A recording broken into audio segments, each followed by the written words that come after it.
चला तर मग मंडळी, किती छान सुबक आणि चमकदार तिळगुळाची पट्टी झाली आहे. मकर संक्रांत स्पेशल हातात घेतलं कीच कळतं, घरची परफेक्ट पट्टी. आवाज ऐकून बघा, कडक आहे पण अजिबात बिलकुल जळलेली नाही. आणि बघा किती एकसारखी खमंग आहे, हाताने पटकन तुटणार, तोंडात टाकताच विरघळणार अशी परफेक्ट पट्टी झालेली आहे. अशीच पट्टी तुम्हाला बनवायची असेल तर व्हिडिओ पूर्ण बघा, लाईक करा, शेअर करा, कमेंटमध्ये नक्की सांगा. गॅस पेटवला, गॅसवर कढई ठेवली, कढईमध्ये 1 वाटी तीळ टाकले, मंद आचेवर हलक्या हाताने फिरवत राहिले. तीळ नेहमी मंद आचेवरच भाजावे, जेव्हा खणखण आवाज येणार तेव्हाच गॅस बंद करावा. तिळाचा थोडा किंचित रंग बदलला की गॅस बंद करावा. एका प्लेटमध्ये सर्व भाजलेले तीळ काढून घेऊ. त्याच कढईमध्ये अर्धा चमच इतके तूप वापरलेले आहे. 1 वाटी इथे मी गूळ वापरलेला आहे. गूळ या ठिकाणी मी सर्व फोडून घेतलेला आहे, कापून घेतला तरीही चालेल. जास्त साखर मिसळलेला गूळ वापरू नये, तो लवकर जळतो. नरम गूळ वापरावा.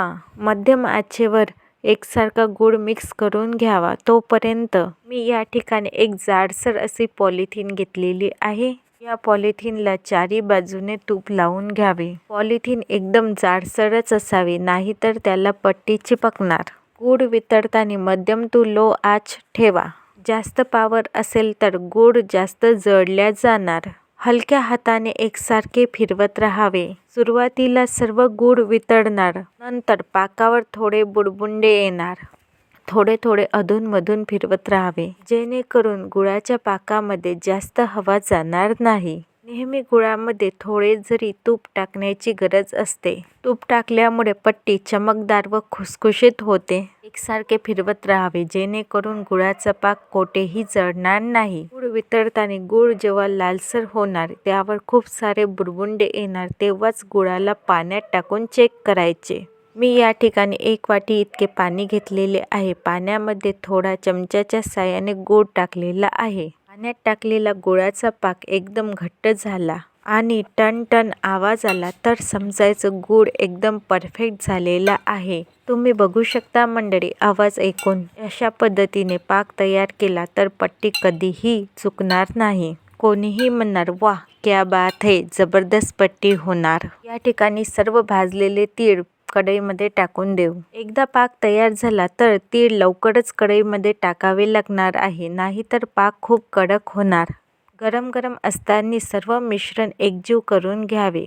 सर्व तीळ गुळाच्या पाकामध्ये छान मिसळले गेले पाहिजे, जेणेकरून तिळाची पट्टी खुसखुशीत आणि चवदार होणार. त्याआधी एक सबस्क्राईब करायला विसरू नका मंडळी. वेळ न घालवता मिक्स केलेले तीळ सर्व पॉलिथिनवर टाकून घेऊ. सर्व तिळाचे गुळाचे मिश्रण वाटीच्या साहाय्याने छान फिरवून घेऊ. सुरुवातीला सर्व मिश्रण जास्त गरम असल्यामुळे वाटीला तूप लावून हलक्या हाताने फिरवून घ्यावे. नंतर लाटण्याला तूप लावून लवकरात लवकर फिरवून घ्यावे. सध्या गरम असल्यामुळे लाटण्याने लवकरात लवकर लाटल्या जाणार आणि पट्टी थोडी पातळ होणार. सर्व भांडे कोरडे वापरावे, ओलावा नसावा.